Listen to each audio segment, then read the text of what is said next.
Это новости на Якутия-24. В студии Иван Лазаренко и коротко о главном в этом выпуске.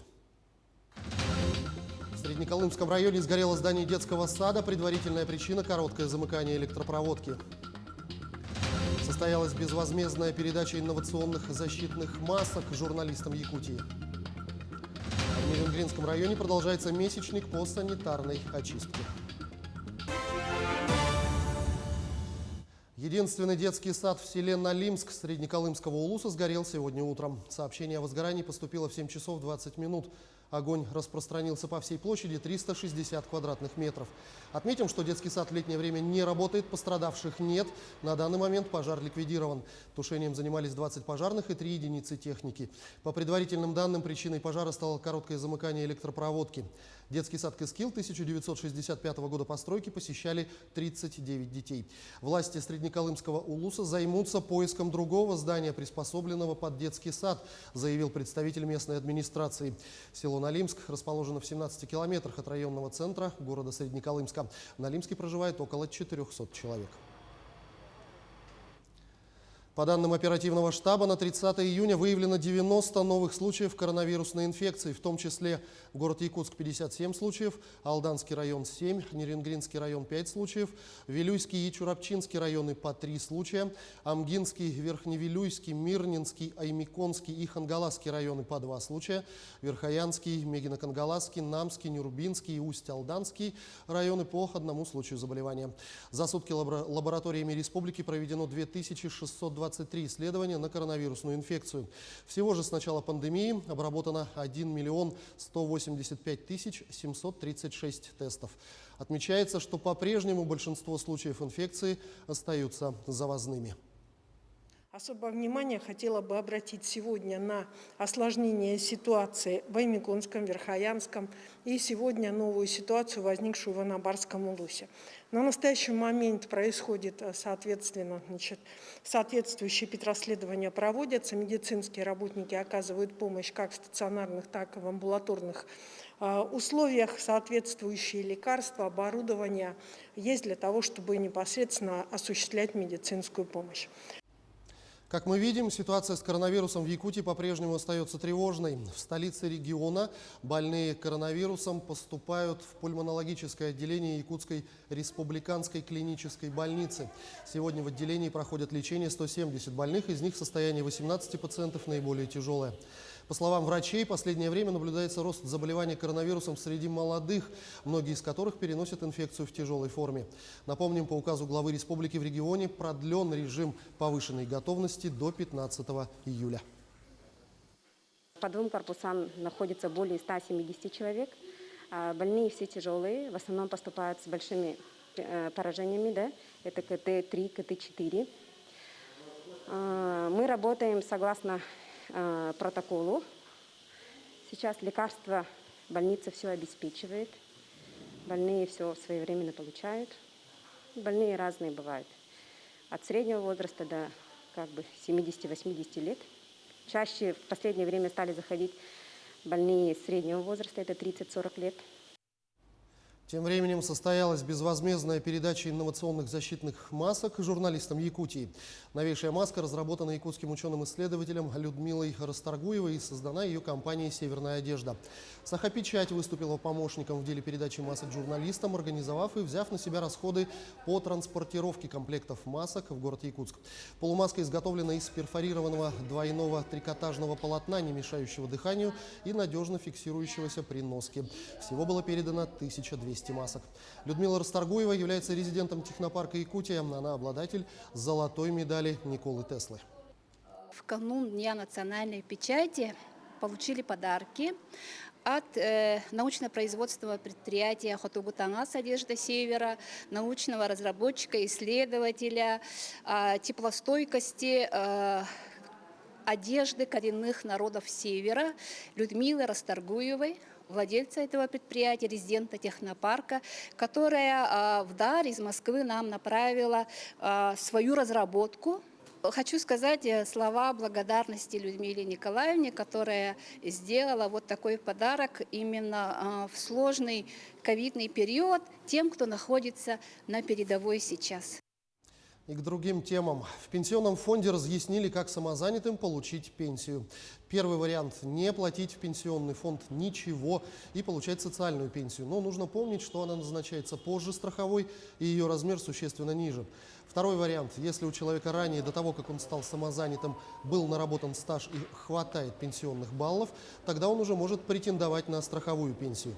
Ну и третий вариант – самозанятый может вступить в добровольные правоотношения по обязательному пенсионному страхованию для уплаты страховых взносов в Пенсионный фонд России.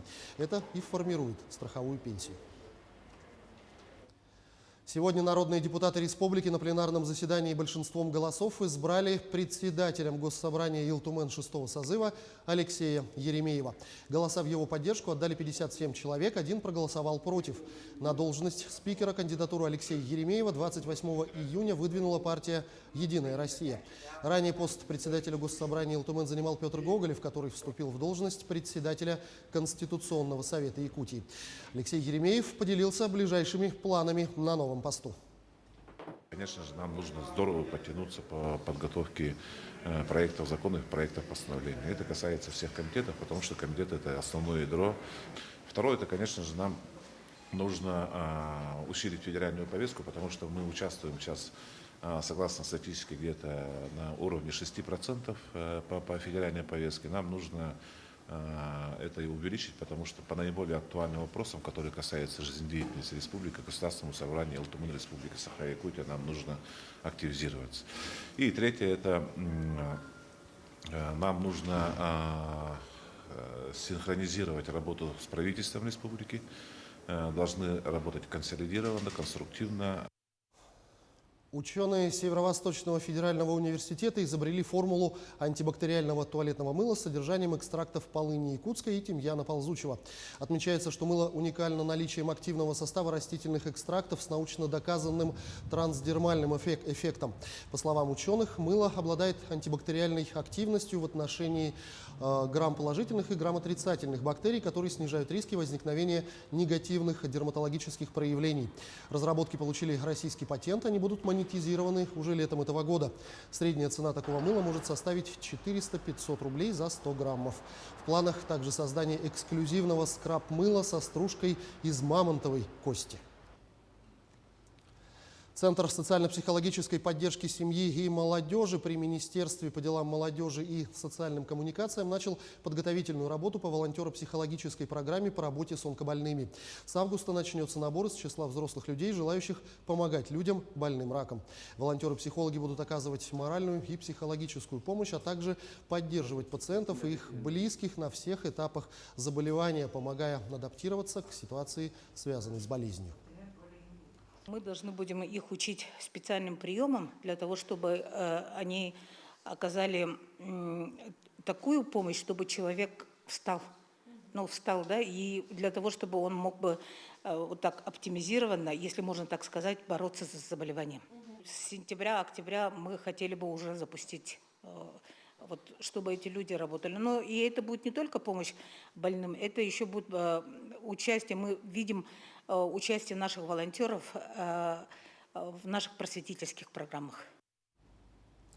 В рамках месячника по саночистке Нерюнгринского района Нерюнгринским филиалом «Газпром Трансгаз Томск» оказана помощь Республиканскому детскому специализированному дому социального обслуживания. Более 3 лет территория, прилегающая к специализированному учреждению поселка Серебряный Бор, находилась в плачевном состоянии. Мусор, остатки от бывших жилых построек были не убраны и загромождали улицу. Теперь ситуация заметно изменилась. Все подробности в нашем следующем сюжете.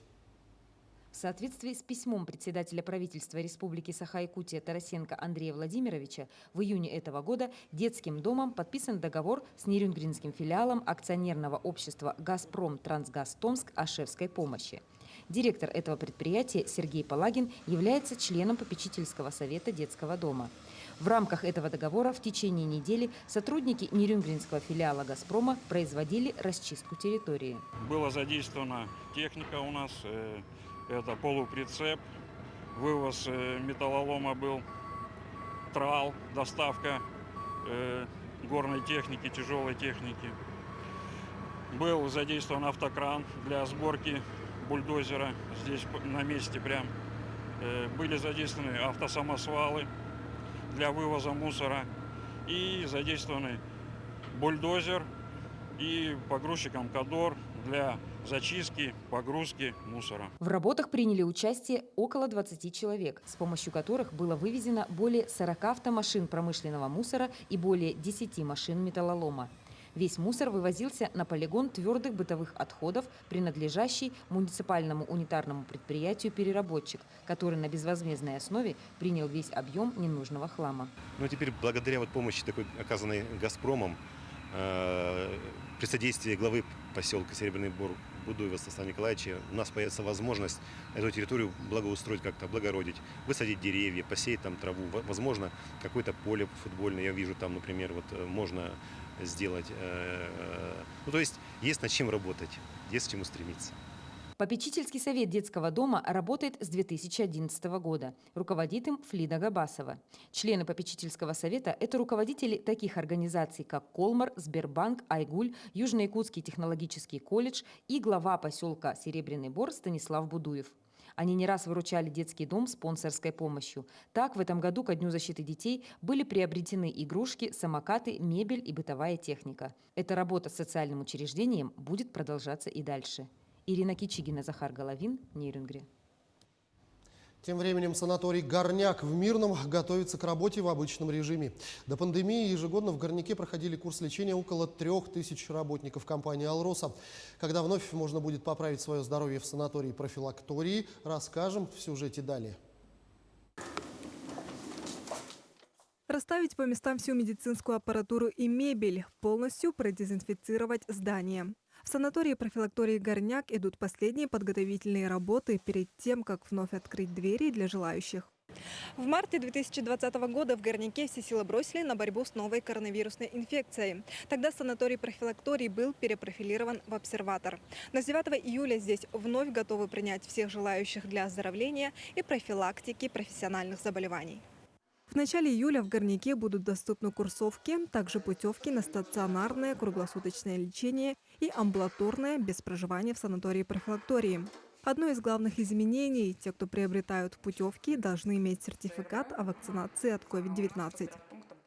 Обязательное условие – это должны быть они провакцинированы полным курсом против коронавируса.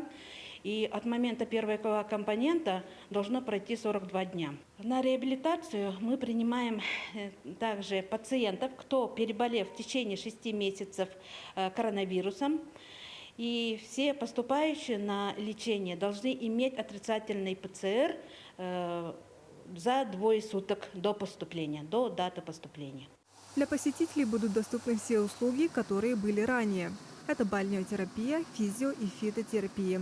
Также здесь, в санатории-профилактории, могут поправить свое здоровье те, кто переболел новой коронавирусной инфекцией. Путевки можно приобрести для работников компании в структурных подразделениях компании. Работник обращается в социальный отдел, пишет заявление, на основании заявления работнику выделяется путевка. Первых желающих оздоровиться Горняк примет уже 9 июля. Те, кто не успел приобрести путевки на первый заезд, могут начать лечение 31 июля. Для сотрудников «Алроса» лечение в стационаре с проживанием и питанием обойдется от 9900 рублей, а амбулаторное лечение от 2184 рублей. Анна Винокурова, Александр Еремин, Кирилл Шолохов, телеканал «Алмазный край». К этому часу пока все новости. О развитии ситуации расскажем в наших следующих выпусках. Оставайтесь на нашем канале.